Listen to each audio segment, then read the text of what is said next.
काय म्हणेल काय ते तुम्ही सांगायचं जनतेला सांगायचं काय जनतेच्या हातात काय जनतेला काय हाय पाहिजे म्हणजे काय हं, जनतेला आता हे लाडकी बहीण योजना असू दे हं, आणि मंदिर अमुक तमुक हे असू दे हे नको आहे हं, मुळात. हं.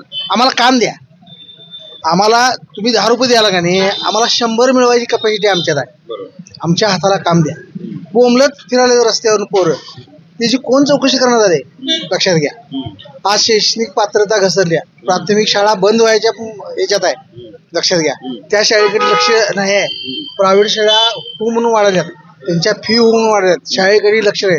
एखादं मंदिर राहिलं तर काय बिघडत नाही पण शाळा एखादी स्थापन व्हायला पाहिजे नवीन हं, आणि मुलांचा विकास त्यातनं व्हायला पाहिजे. शैक्षणिक एकदम ढासळलेला आहे लक्षात घ्या. त्याकडे ह्या नेते मंडळींनी कुठल्याही नेते मंडळी असू देत कुणाचंही हे येऊ देत पण माणसाला काम तरुण वर्गाला ज्याच्यात शिकायची ही उर्मी आहे त्याला शिक्षण आरोग्याच्या बाबतीत काय व्हायला ही योजना आली ती योजना आली काय नाही साहेब.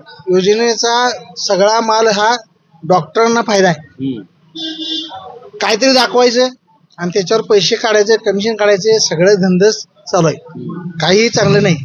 माणसाच्या हिताचं काही चाललेलं नाही आहे मुळात. माझ्यासारख्या माणसाला काम पाहिजे बघा. काय काय आम्हाला करता तुम्ही मी शेतकरीच आहे. जरा बाहेर ये. काळजाला लागलं असं बोललं का नाही काय वाक्य वापरलं माहिती आहे तुमचं पैसे कशाला तुम्ही 10 रुपये काय उपकार करताय काय आम्हाला देऊन आमच्यात 100 रुपये कमवायची धमक आहे. तुम्ही काम द्या ना आमच्या हाताला. आणि दुसरं एक बाप वाक्य वापरलं या माणसानं की एक मंदिर कमी बांधा शाळा झाल्या पाहिजे. सलाम आहे बरं माळकरी माणूस आहे. माळकरी माणूस आहे. अभिमान वाटला. मी पंढरपूरचा आहे. होय काय या पंढरपूरला या गावात येते आहे. येते हो पंढरपूरला माझं ऑफिस आहे. लय भारी वाटलं तुमची वाक्य ऐकून तिकडे बरं. आई घालू द्या निवडणुकीची हो सगळ्या काही असू राजकारणाची. दे पण